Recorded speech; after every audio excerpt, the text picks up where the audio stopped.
That brings us on to our last match of losers bracket action before top 8, which is going to be Orbit Hayatei versus, HeeyGeorge. This is going to be a juicy set. I'm looking forward to this. I mean, how do we call this? Because George has just exploded into the top 16. This Jackie, I mean, I'm not going to lie. I was watching him from the crowd. I was watching Foxy Grandpa versus George.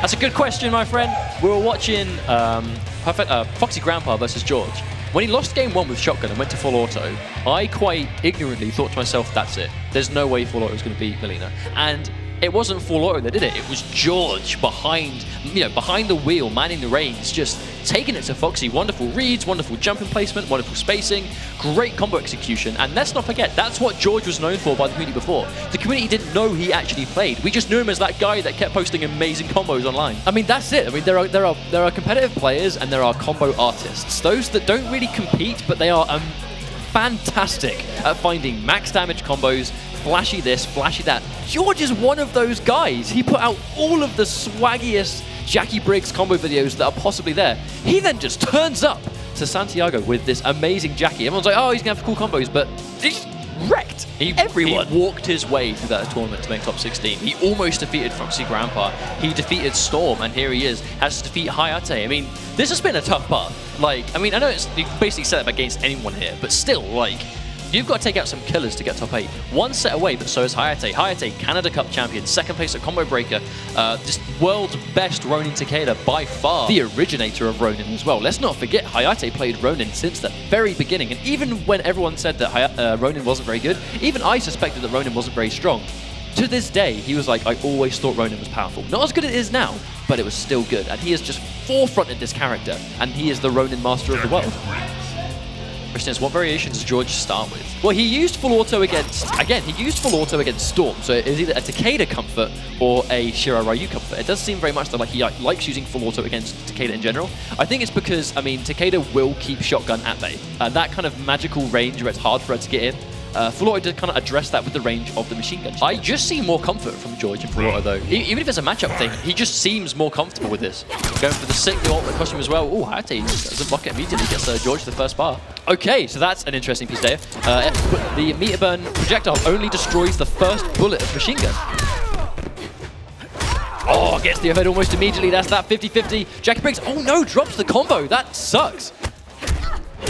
And those conversions do not give Hayatei a down 1 under any circumstances. He's going to turn that into a full combo. Now George has to be very careful. I mean, he let this one combo slip, but he's still in control of this pace right now. Oh, flip to go straight over and challenging it with a reversal. One of the benefits, getting much safer armor. Did not think that was going to do that much damage. Wonderful stuff. HeeyGeorge takes his first round. Oh, what was that? The fact that he didn't convert off it leads me to believe it may have been an input error. But if he converted, that would have been amazing spacing. What a read. Oh, and he gets hit by the overhead though. Hayatei's going to go in. Big damage. He's going to probably, meterlessly just to establish the pressure. Cannot backdash that setup. Hayatei's back 2 will chase that down all day. God, these pulse blades from Hayatei doing so much work right now. Back 1-1, staggering it by itself. George gets a good jump in air to air. And I like that corner repositioning just to put him near the corner. I mean, if she tags you in the corner, you're dead. 2 touches and it's over. Or jumps in, tries to go for the trip guard, but empty jumps gives himself a little bit safer. Empty jump into backdash, but invincibility gets the low. Here comes George. Oh, that conversion. Oh, hang on a minute. Oh, that's going to combo. Hayatei has to break. Game number 1. Wow. I mean, George, what can we say about him? He is the only full auto player I've ever seen in a tournament to use the charged meter burn low shot. That's going to be personal block. Tries to backdash, just get out there. That's going to be a full whiff punish just to secure first hit. You can tell why he's gone full auto now, can't you? Just to establish and challenge the range that Ronin normally has so much control over. I mean, 60% isn't a terrible amount of damage for an armored move like that moves it so far forward. I mean, if you're trying to knock her into something, that's going to push her forward and then deal the damage. He was a little bit reluctant to go for the whip punish there. Oh, spending the bar. Oh, whips out, tries to whip punish, doesn't quite get it. Hayatei seems a little bit uncomfortable. And unfortunately, if you get the 2-1 from too far away, that will whiff. Oh, I'm surprised George didn't stand up and 1-1 that. That could have been a punish. Oh, gets the armor, repositions the corner as well. Unfortunately, just misses the low. Hayatei manages to get a good trade. That was a good trade for Hayatei for sure. Just getting him out the corner, getting that damage. Yeah, there we go. Round number 1's going to go to Orbit Hayatei. Good stuff. And he's saving his bar too. Not a very meter expensive round at all for him. Round 2. Fight. That's one of the benefits of Ronin, actually. Not really having to spend meter on anything, because you can break, you know? You don't have to spend meter on much of your setup. So when you finally get hit, you've always got a breaker available. Ooh, nice. I wonder if that was plus as well. It seems like Jackie tends to be covered in a lot of meterless plus frames, just on the strings. Oh, challenging it with the down one, though. I think George is going to remember that. Oh, nice challenge on the ground pound cancel. Oh, nice staggering. Hayatei gets a full meterless launcher. Spend the bar for damage? No, he's going to go for the knockdown. Oh, and again! I mean, George is getting so much mileage out of the move. Oh, gets the back two. Unfortunately, catching the back two too far away, so he's not going to get any convert off it, but that will do. And those full screen back ones are definitely because Hayatei will predict a run and get a full combo if he's successful. George is going to save the meter. Hayatei is going to save his as well. There's the blocks, there's the down one. George respecting the blade call. He thinks he's going to go for it, but Hayatei is just not going to bite. George has to be very careful now, though. I mean, oh no! What was that? No. So, the prophecy was not fulfilled. Well, he spent all of his bar on the X-ray, but won the round anyway. He is going to go into it with no meter, which I think he was mentally prepared to do anyway, hence he used the X-ray, but either way. That may have been the first X-ray we've seen today that hasn't connected in any way. Even Irish Madness was used on block to guarantee some plus frames after, but I don't think we've actually seen it completely missed just yet.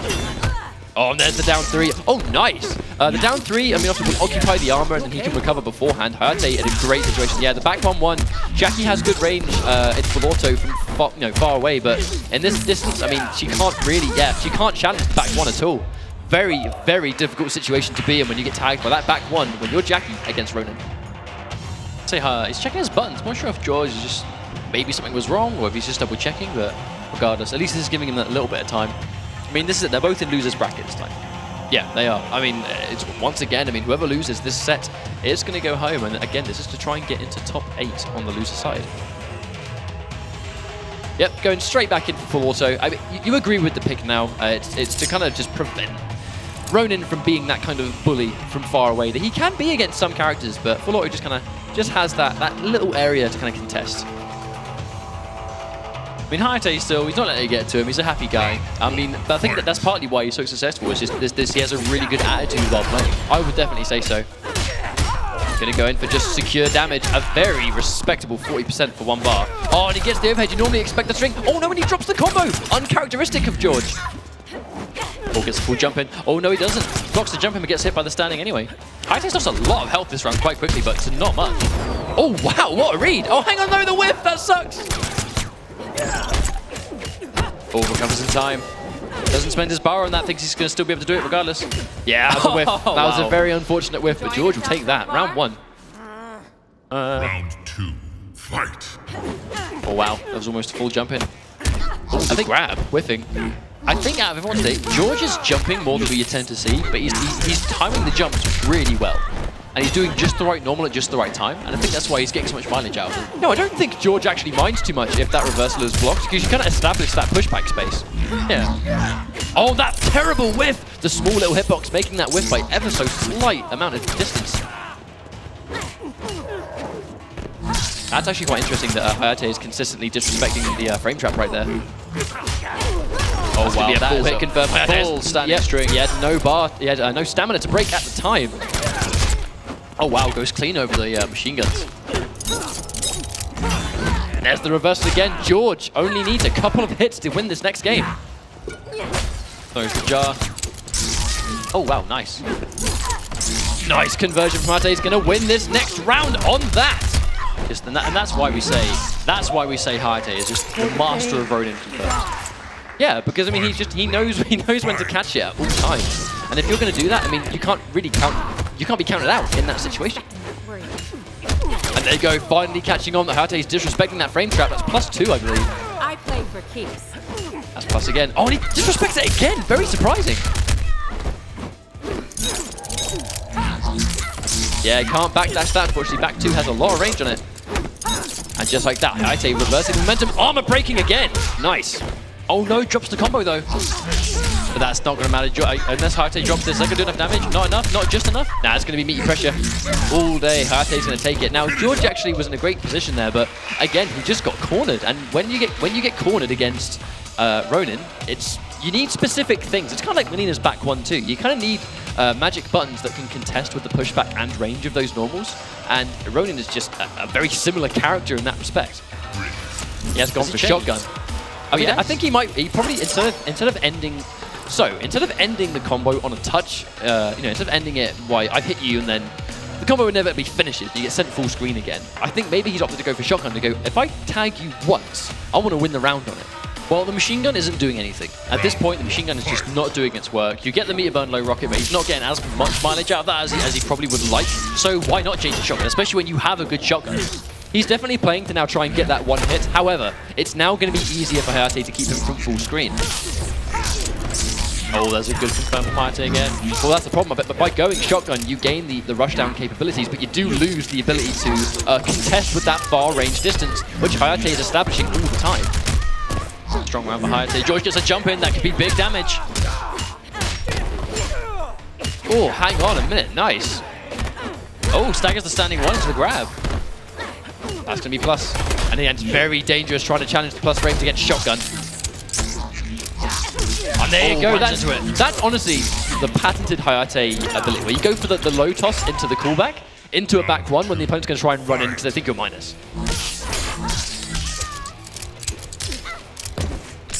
Oh, the bad whiff! Does recover nice and quickly though, so George isn't going to get the punish. Jumping kick, Hayatei's not going for any cross-up now. Oh, and he tries to jump out. Oh no, here we go. Full convert from Hayatei.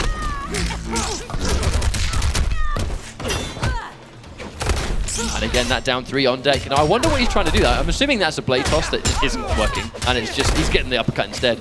Full screen, it's not as bad. Oh, there we go, gets the low. Oh, doesn't turn it into a full combo though. Just gets 40% for his 50-50. Opted to not spend the bar to get the restand. And there we go, there's the back one, the challenge to run.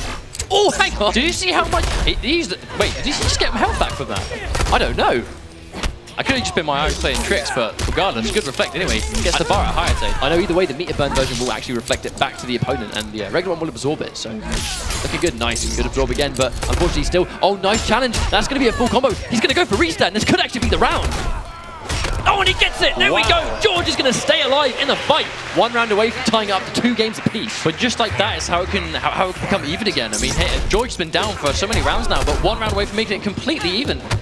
Gets to the 50-50 this time. It's going to need plus on block. Oh, good block on the overhead. But again, here comes the pressure.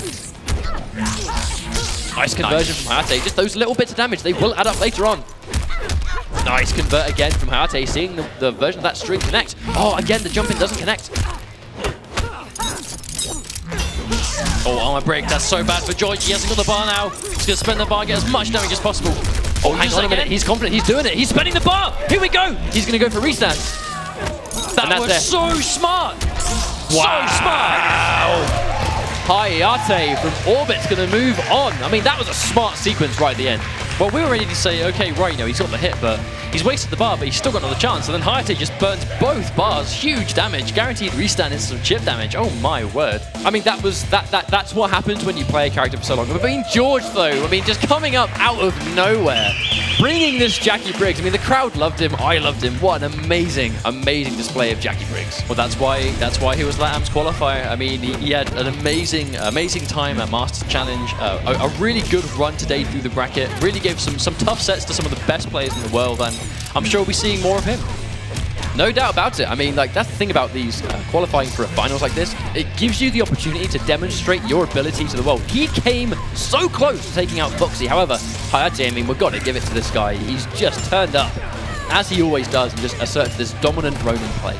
Absolutely. I mean, he's been using him since day one, through thick and thin. The character has received a lot of adjustments.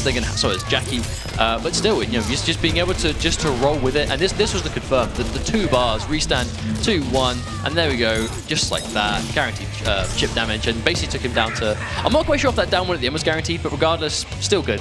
So this does mean that our top 8 on the losers' side is going to be PND Manton taking on Hayatei, and we have Noble Raptor taking on Yuppei. I think he's going to go for some of that noble revenge, I think.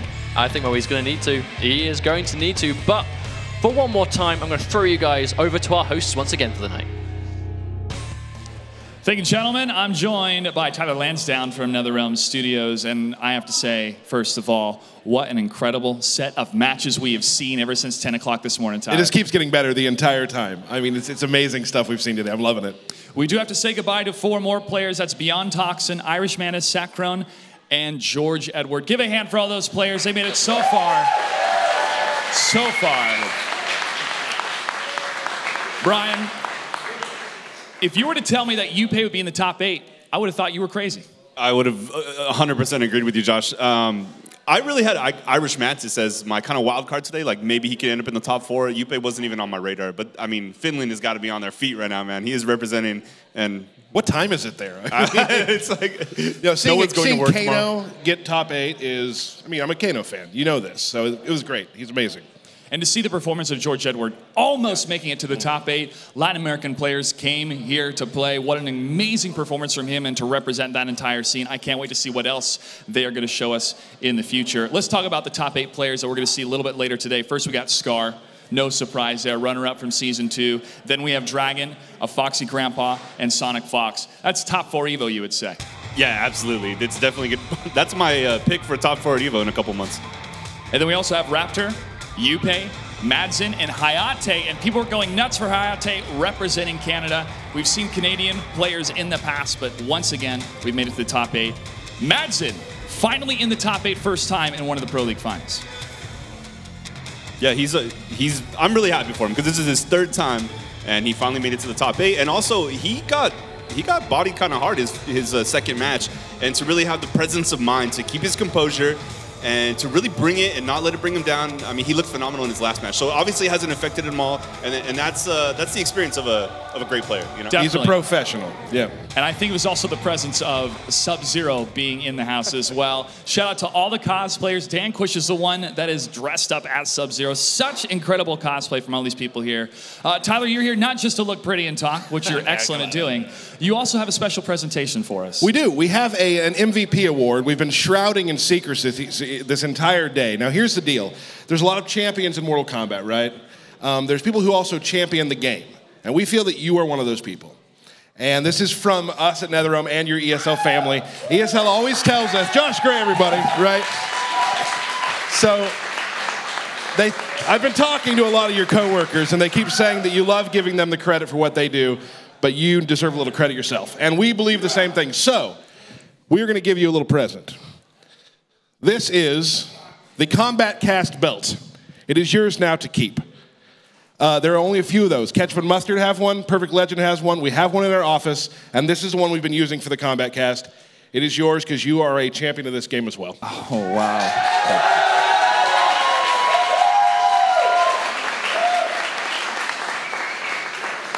I had a feeling because you wouldn't tell me what you were doing up here. I wasn't going to say anything. Well, thank you very, very much, Tyler. I'm very moved by this. From everybody at ESL and NetherRealm, thank you so much. Quick little story. When we first met, it was myself and a couple people from ESL that flew out to Chicago, and we said, hey, we have an idea. This is what we'd like to do. This is what we think the Pro League can be, and let's do it. And it took a lot of convincing at first, I think, on all ends, because fighting games are something that I've loved for a very long time, and I've learned to love thanks to my buddy Brett Beeling, who's a TD back there. He's the professor. Give it up for Brett Beeling, everybody.